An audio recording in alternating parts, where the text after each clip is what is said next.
All right, second chapter, element of strength. Let's go over some of the key terms. Sarcomeres are the smallest functional units of muscle fibers, and myofibrils are bundles of sarcomeres arranged in series within a muscle fiber. Central nervous system, CNS, is brain and spinal cord structures that process neural signals. When we talk about velocity and acceleration, velocity means the rate of change of displacement, basically just speed with direction, while acceleration is the rate of change of velocity or how quickly movement speeds up or down. Muscular strength is task specific. So in order to fully enable maximum muscular strength, we must consider these factors. We're gonna go through one of them one by one. So let's get started right away. Relation between fiber type and strength.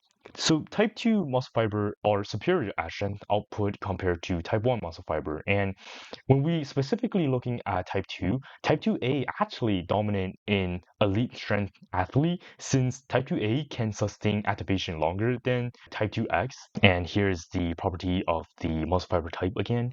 Strength training compatibility, ranking from high to low. Basic strength training versus specialized strength training are the highest of the ranking, and then it goes down the line of hypertrophy, explosiveness, flexibility, and then endurance. The reason why this is mostly the case is because of our muscle fiber type, that strength and explosiveness is pretty well rounded together compared to endurance. Fiber length and cross-sectional area, CSA. So in the sense of sarcomeres, fiber length is the amount of sarcomeres in series or end-to-end, basically just the length of it. And CSA is the amount of sarcomeres in parallel or side to side, or basically just the thickness of the muscle fiber, if we can think of it that way. So here are two graphs. We see how they're both positive correlation, means that as one of the variable increases, the other variable will also increase.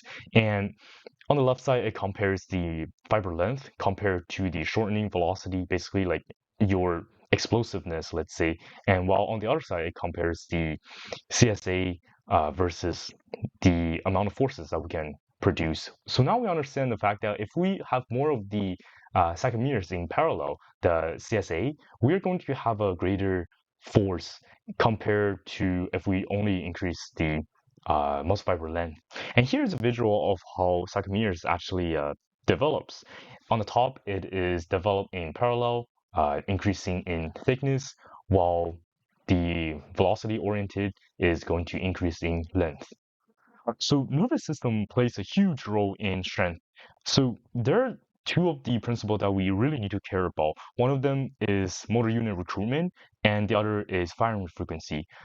Now, when we specifically focus on size principle, when we look at on this diagram, we can see that smaller units of muscle fibers are actually activated first compared to the larger muscle fibers. And if we look back to when we talk about the muscle fiber type, we can understand that the first of the muscle fiber type that are going to be activated are always type 1, and then followed by type 2A, and then followed by type 2X.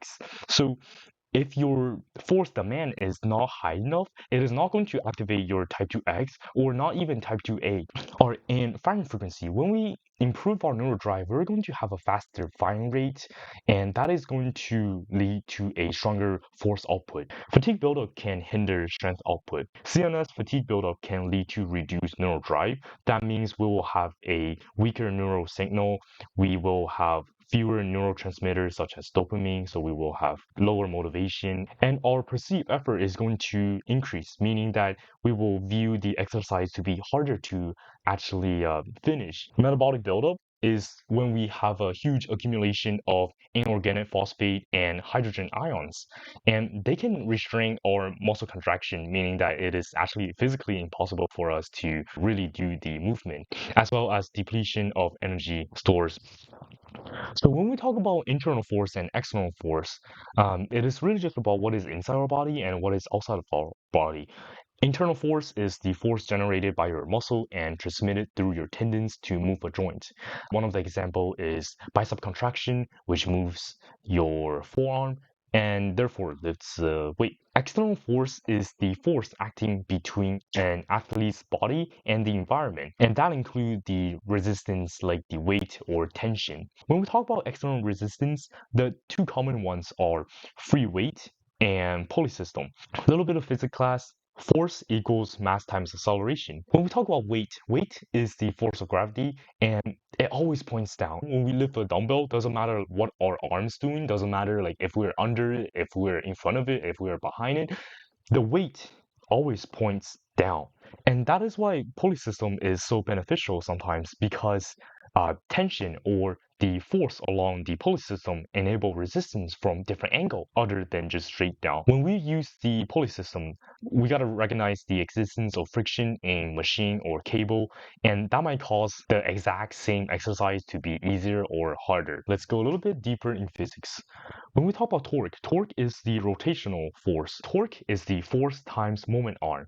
And moment arm is perpendicular distance between an axis of rotation and the force applied.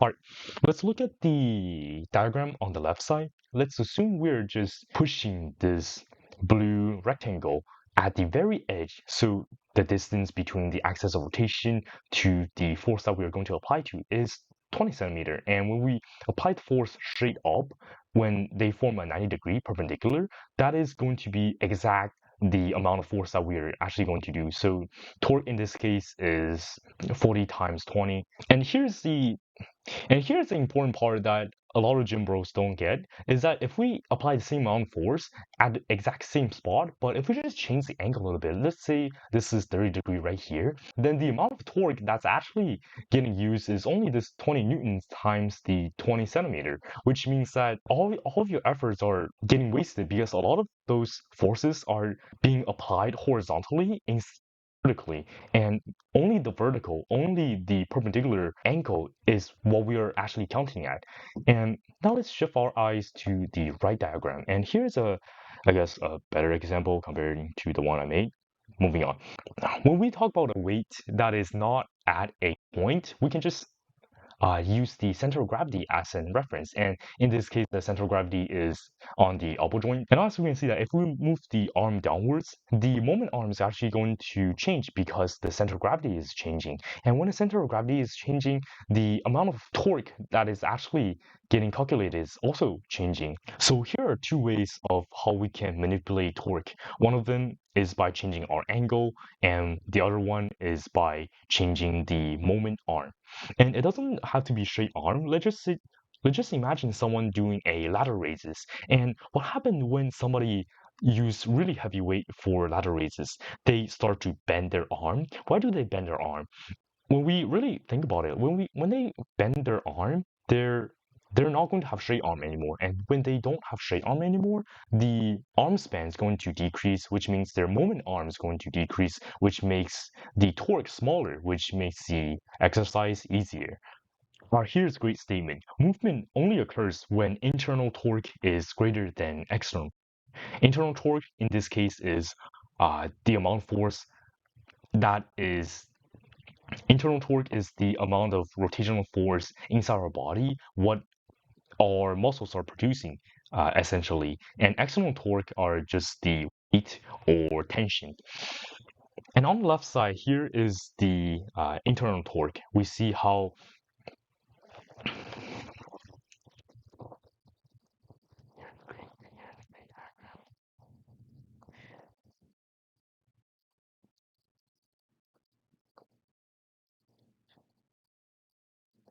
And here are two really great diagrams that shows that the moment arm actually changes throughout our movement. And on the left side, it is the internal moment arm. We see how on the green line, it is actually changing. Remember, internal torque is helping us. And when we have a longer internal moment arm, that means we have a greater internal torque at that position. And in this case, it is at 90 degree of our bicep curl. And when we look at on the right side, when we have a longer external moment arm, that means the resistance is higher. That means it is harder at that specific position. So here's a pretty interesting phenomenon. Force decreases when velocity increases. The highest force can be generated through approaching the most optimal position at a relatively low velocity. So the first advice is often used in compound movement comparing to the isolation movement such as in bicep curl. During a compound movement, we're utilizing different muscle group at different joint angle. So what often happens is that the most optimal position is usually not at the starting point nor at the end point. It's usually somewhere around, let's say, like 25%. And like one of the prime example is when we do the deadlift, a lot of elite athlete would actually try to lift it slowly from the ground. And then when it is about their knee height, they're going to accelerate really fast, like going to apply a lot of force to the bar. And that is when they can get the most out of the first message, because at the knee angle, that is when the lift is at its strongest point. The heaviest weight that is lifted through a full range of motion cannot be greater than the strength at the weakest point, and that is what we call the sticking point. Alright, here's a beautiful force velocity curve. On the x-axis, it is the velocity, and on the y-axis, it is the force. So remember, velocity is speed with direction. So in the negative velocity, that is basically just going backwards, and positive velocity is going forward. Some of the key takeaway from this graph is that eccentric contraction is a lot stronger than concentric contraction. And at isometric contraction, it's actually stronger than most of the concentric contraction as well. And as velocity increases, the amount of force that we can actually apply to the object is going to decrease. All right, next video, we're going to talk about progressive overload. And stay tuned for that. Thank you for watching. Have a great day.